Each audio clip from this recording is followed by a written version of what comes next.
Hi, my name is Katie Prejean McGrady. I'm a speaker and author from Lake Charles, Louisiana, and I taught the Revive course about keeping millennials and Gen Zs engaged within the life of the parish. And I'll be very honest up front, I've taken about a dozen takes of this video before I finally have gotten to one where I think I know what I actually want to say. And that's precisely because I think at this moment I'm just like every other, under 30 person in the world right now, and I'm a little scared. I'm a lot confused, really nervous, very much sad because our churches have closed, and we understand why that is, and we respect, of course, I respect the decisions of the bishops that have had to make that really challenging call, but there's just kind of this quiet ache within my soul right now. And I think that's going to be true of a lot of my generation, of a lot of millennials, to remind the crowd watching, millennials are born from 80 to 96, 97. We were growing up when 9/11 happened, and we remember how that made us feel, safe one day and unsafe the next. I spent a lot of my life working with this current generation of young people, Gen Z, so born like 98, 99, up through about 2014, 2015. And for a really long time, we've said that Gen Z was very much defined by the housing crisis of 2008, that they were coming of age during a time when mom and dad might have had to sell the second car, or mom and dad might have had to cancel the family vacation.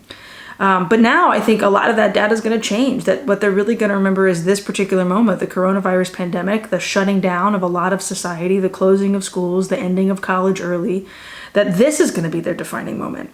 My daughter's generation, so the little ones right now, born from 2016 on, right? they're going to tell the story of the year that school was shut down in March and that they had a 5-month summer and it got really boring by April. I think we're at a moment in our culture and in our history and in the life of our church that is not going to be forgotten quickly. And so as parishes, what can we do to maintain engagement and to empower millennials and Gen Zs in a really unique way right now?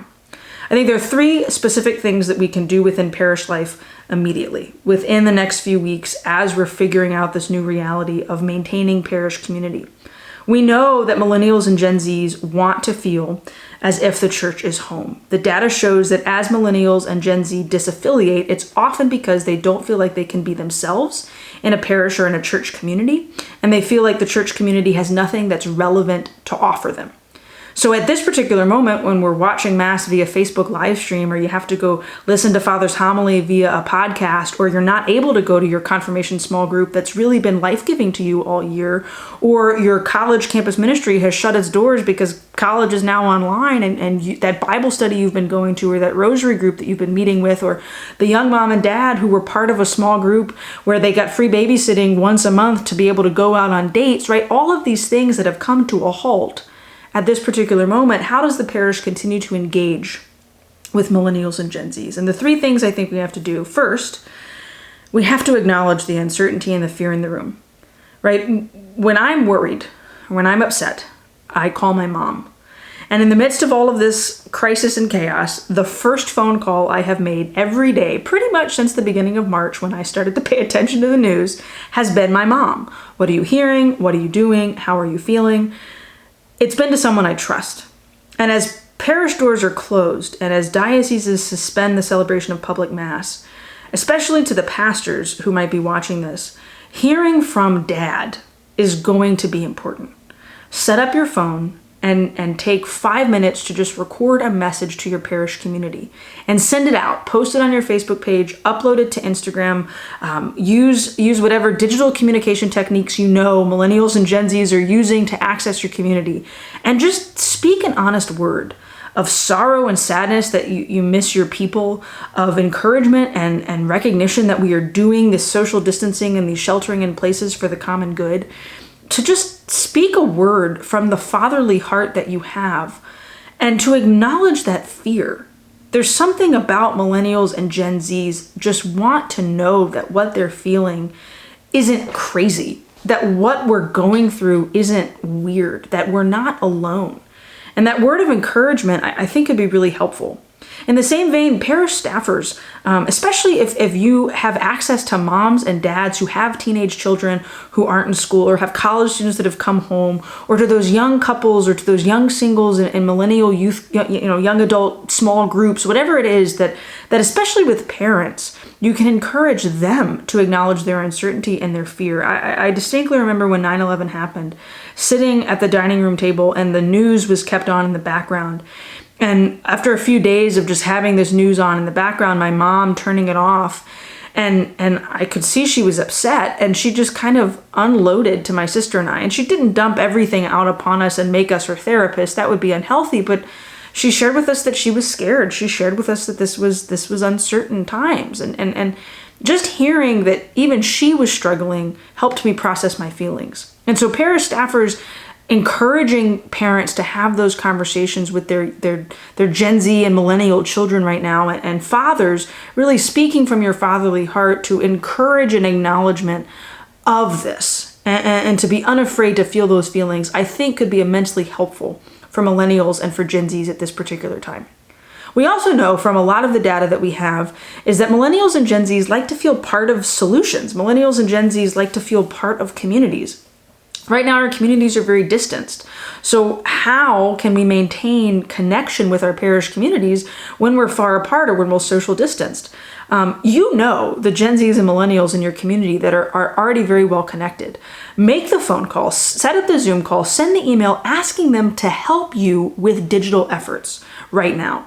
One of the things that we know is that millennials and Gen Zs like a project and they like to do things. And already across the internet, I have seen tons of things happening to maintain community and conversations and digital conferences and new blog series and uploaded podcasts. But what can you do specifically in your parish community? What could work for your people? Is it maybe Father wants to record his homilies and send them out as a podcast, and you know some millennials or some Gen Zs in your community who not only have maybe the equipment to do that, but even just the capabilities of if they get the audio file, they can figure out how to upload it for Father. And you bring them in and you help make them part of the solutions as you're doing some of the strategic planning to keep people connected. To recognize that Gen Zer, that high school senior whose senior year has still been canceled, probably knows how to Instagram Live 10 times better than you or I do. And so asking them to show you how to do that and to maybe host something on your parish Instagram page or even on their own Instagram page to connect with their peers, right? Or the millennial couple who maybe has been hosting the taco night, that they can do some sort of Zoom happy hour, and that you call them up and you make that suggestion. And so these organic communities can develop and form by tapping into the gifts and talents and capabilities that Gen Zs and millennials already have. I think the third and final very practical thing that parishes can do right now is recognize that the same way that millennials and Gen Zs want to be the part of the solution within your parish, and so we want to empower them with their gifts and talents that we know they know how to use, especially within the digital realm, that many millennials and Gen Zs were itching to help. I got a text message from a young person that I know from youth ministry just the other day that said, "Is there any way to go volunteer in the hospitals during this time?" And I texted them back, I said, "I'm pretty sure they just want medical professionals there right now, but you can maybe go donate blood, or you can call up an elderly neighbor or your grandmother and see if maybe you can go pick up her grocery pickup for her and bring it and drop it off on the front doorstep, or mow her lawn, or something to help those more vulnerable populations." We've seen a massive output of generous giving and opportunities on Twitter and on Facebook in just the past few days of people who want to help those more vulnerable populations. Can you do some sort of drive? Can you set up some sort of, these are people who need to really social distance and self-quarantine because they are more high risk. And here are some people that are not quite as high risk, that obviously need to still take this seriously, but they can go pick up your groceries, or they can come mow your grass, or they can come bring you some books that have obviously been sterilized and leave them on your front porch, or they can make a FaceTime call and check in and see how they're doing.